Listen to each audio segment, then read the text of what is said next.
આપ જોઈ રહ્યા છો યુટ્યુબ આપણી ચેનલ ભક્તિ રાસમાં આપ સૌનું સ્વાગત છે। આજે આ વિડીયોમાં આપણે સાંભળવાના છીએ ચૈત્ર માસના વદ પક્ષની એકાદશી વરુથીની એકાદશી ક્યારે છે, તેના પારણા ક્યારે કરવા, શુભ મુહૂર્ત તથા આજના ખાસ ઉપાય અને મહિમા જાણીશું।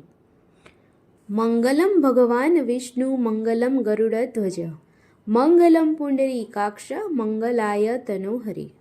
ભગવાન શ્રી વિષ્ણુ નારાયણના ચરણોમાં કોટી કોટી નમન છે। વરુથીની શબ્દનો અર્થ છે રક્ષણ કરનાર, એટલે કે આ એકાદશી પોતાના ભક્તોને તમામ સંકટોથી રક્ષણ આપે છે અને તેમને ભગવાન શ્રી હરિની કૃપાના પાત્ર બનાવે છે।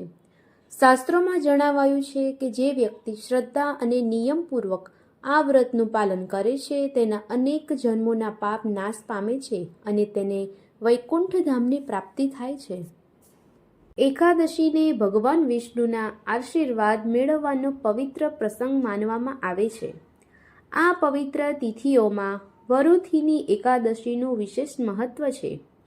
આ એકાદશી ચૈત્ર મહિનાના કૃષ્ણ પક્ષમાં આવે છે અને ધાર્મિક શાસ્ત્રો અનુસાર પાપોનો નાશ કરે છે, જીવનમાં સૌભાગ્ય અને સમૃદ્ધિ પ્રદાન કરે છે। એવું માનવામાં આવે છે કે આ દિવસે ભક્તિ અને શ્રદ્ધા સાથે કરવામાં આવતા ઉપવાસ, જપ, તપ અને દાન વ્યક્તિના જીવનમાંથી દુઃખ દૂર કરે છે અને તેમને ન્યાય અને નૈતિકતાના માર્ગ પર માર્ગદર્શન આપે છે। વરુથીની એકાદશી ભક્તના જીવનમાં આધ્યાત્મિક જાગૃતિ અને સકારાત્મક પરિવર્તન લાવે છે। જે ભક્તો આ દિવસે ઓમ નમો ભગવતે વાસુદેવાય મંત્રનો નિષ્ઠાપૂર્વક જાપ કરે છે અને દાન કાર્યમાં જોડાય છે, તેઓ સુખ અને શાંતિથી ધનવાન બને છે અને ભગવાન શ્રી હરિના વિશેષ આશીર્વાદ પ્રાપ્ત કરે છે। સનાતન પરંપરામાં દાનનું ખૂબ જ વિશેષ મહત્વ રહેલું છે। દાનને ખૂબ જ શ્રેષ્ઠ કાર્ય માનવામાં આવે છે। એકાદશી પર જરૂરિયાતમંદોને મદદ કરવી અને ભૂખ્યાઓને ભોજન કરાવવું એ સાચી ભક્તિ માનવામાં આવે છે। નિસ્વાર્થ સેવા હૃદયને શુદ્ધ કરે છે અને સંતોષની ભાવના લાવે છે। શાસ્ત્રોમાં કહેવામાં આવ્યું છે કે સતયુગમાં તપ, ત્રેતાયુગમાં જ્ઞાન, દ્વાપરમાં યજ્ઞ અને કલયુગમાં દાન જ મનુષ્યના કલ્યાણનું સૌથી મોટું સાધન છે। વરુથીની એકાદશી પર કરેલું દાન મનુષ્યને અનેક જન્મોના પાપોથી મુક્ત કરે છે। આ માત્ર ધાર્મિક વિધિ નથી, પરંતુ કરુણા, દયા અને સેવાનું જીવંત સ્વરૂપ છે। શાસ્ત્રોમાં અન્નદાનને મહાદાન કહેવાયું છે। ભૂખ્યા માણસને ભોજન કરાવવું સૌથી મોટું પુણ્ય છે। આ દિવસે ખાસ કરીને કોઈ ભૂખ્યા, પીડિત અથવા અસહાય વ્યક્તિની સેવા કરવી ભગવાન શ્રી હરિની સાચી પૂજા માનવામાં આવે છે।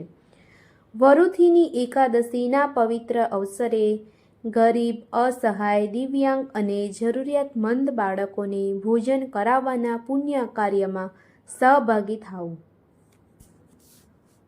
વરુથીની એકાદશી આ વર્ષે 13 એપ્રિલ 2026ના મધરાત્રે 1:16 શરૂ થશે અને 14 એપ્રિલ 2026ના મધરાત્રે 1:08 પૂર્ણ થશે। પરંતુ હિન્દુ પંચાંગમાં ઉદય તિથિનું વિશેષ મહત્વ હોય છે, તેથી વરુથીની એકાદશીનું વ્રત 14 એપ્રિલ 2026 મંગળવારે રાખવામાં આવશે અને પારણા 15 એપ્રિલ 2026 બુધવારે કરવામાં આવશે।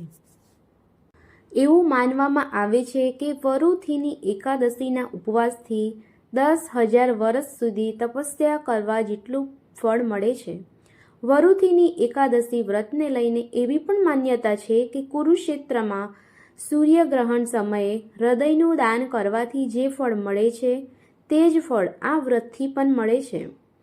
જે લોકો વરુથીની એકાદશીનું વ્રત કરે છે તેઓ જગતના તમામ સુખો ભોગવે છે અને મૃત્યુ પછી પરલોકમાં સ્વર્ગ પ્રાપ્ત કરે છે। શાસ્ત્રોમાં હાથીનું દાન શ્રેષ્ઠ માનવામાં આવે છે, પણ હાથીના દાન કરતાં જમીનનું દાન, જમીનના દાન કરતાં તલનું દાન, તલના દાન કરતાં સોનાનું દાન, સોનાના દાન કરતાં અનાજનું દાન શ્રેષ્ઠ છે। કારણ કે અન્નદાન કરવાથી દેવતાઓ, પિતૃઓ અને મનુષ્યો બધા સંતુષ્ટ થાય છે। વરુથીની એકાદશીનું વ્રત કરવાથી વ્યક્તિને અન્નદાન કરવાથી જે ફળ મળે છે તે જ ફળ મળે છે. વરુથીની એકાદશી એ એકાદશી છે જે સૌભાગ્ય આપે છે. તેનાથી વ્યક્તિના પાપોનો નાશ થાય છે અને મોક્ષની પ્રાપ્તિ થાય છે. જો આ એકાદશીનું વ્રત પૂરી ભક્તિ અને શ્રદ્ધા સાથે કરવામાં આવે તો ભગવાન વિષ્ણુ પ્રસન્ન થઈને સુખ, સમૃદ્ધિ, ઐશ્વર્ય અને શાંતિ અને વૈકુંઠમાં સ્થાન આપે છે.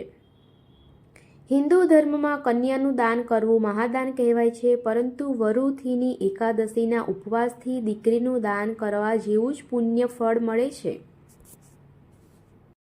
મિત્રો, જો વિડીયો પસંદ આવ્યો હોય તો લાઈક કરો, શેર કરો અને સબસ્ક્રાઈબ કરવાનું ન ભૂલશો. જય માતાજી, જય શ્રી રામ.